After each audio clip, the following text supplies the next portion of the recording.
Hi everybody, we are the No Board Games Collective, and with this video we are going to explain to you the rules of the fully automated board game. Fully automated board game is a game about class struggle with a sci-fi setting. More precisely, a party game for 2 to 10 players with elements of diplomacy, bluffing and cooperation.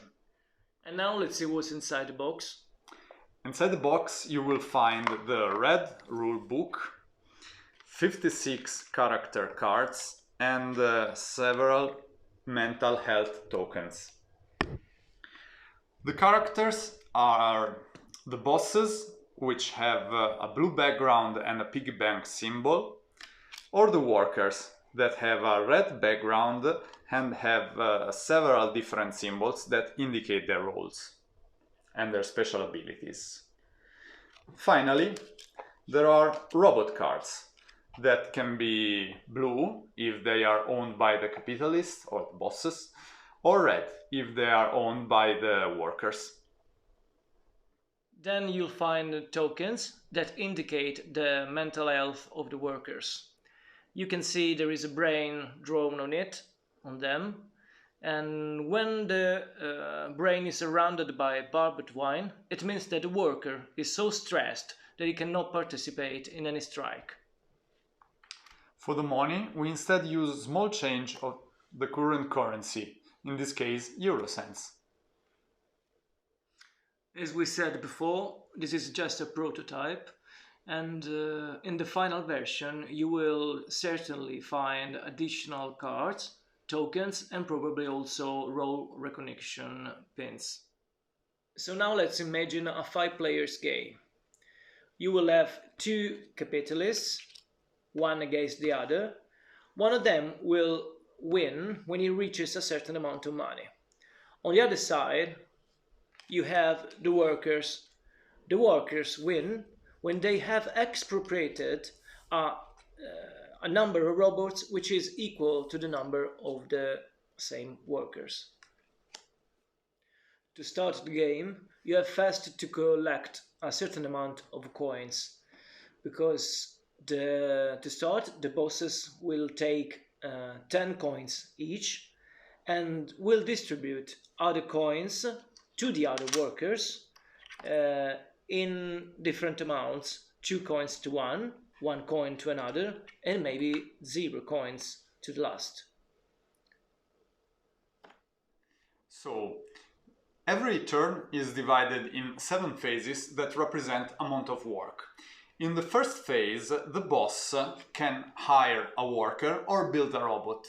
In the beginning of the game, they will probably just hire workers because building robots costs a lot of money. When they want to hire a worker, they can promise 1, 2 or 0 coin, maybe with the projection of increasing the salary on the second month. The workers are free to join one or the other capitalist as they play. In the second phase, the workers actually decide if they want to go to work or go to strike. They place their hand in the center of the table, and on the count of 3, together, they make a fist if they want to strike, while they hold it open if they decide to go to work. Striking can be used for 2 reasons. Either to push a boss to buy a robot, which is easier to do because it have to have just the majority of the voters, or to expropriate a robot, which requires the unanimity of the working class. In the first shift, however, they are likely to go to work, so let's imagine they all have an open hand. In the third phase of the game, the 2 capitalists will earn some money. The amount of money, the amount of coins, will depend on the number of workers they have employed. For example, if the capitalist on the left has employed 1 worker, he will take 4 coins from the central bank. And in the other case, the capitalist on the right, who has hired 2 workers, he will take 8 coins from the central bank. The fourth and the fifth phase, bribe and sabotage, are phases that complicate the games considerably. In short, The bosses can bribe or stress workers. During the fifth phase, sabotage, everybody closes their eyes and the ludist can destroy the robots of the bosses. The sixth phase is a rather important moment, the one in which the worker have to be paid or should be. At this stage, if it's possible for the boss to pay their workers, but also decide not to pay with the most terrible excuses. Obviously, those who have gone on strike certainly will not receive any pay. The end of the sixth phase is the moment to pay the rent. For the rich bosses, it will not be a problem. They will have to pay 2 coins each to the central bank. For the worker, it can be a problem. They will have to pay just 1 coin each, but if they don't have any coin, surely they will die. There are also other roles that we have not talked about, like the petty bourgeois or the security guard, that will make the game even more interesting and complicated for the workers.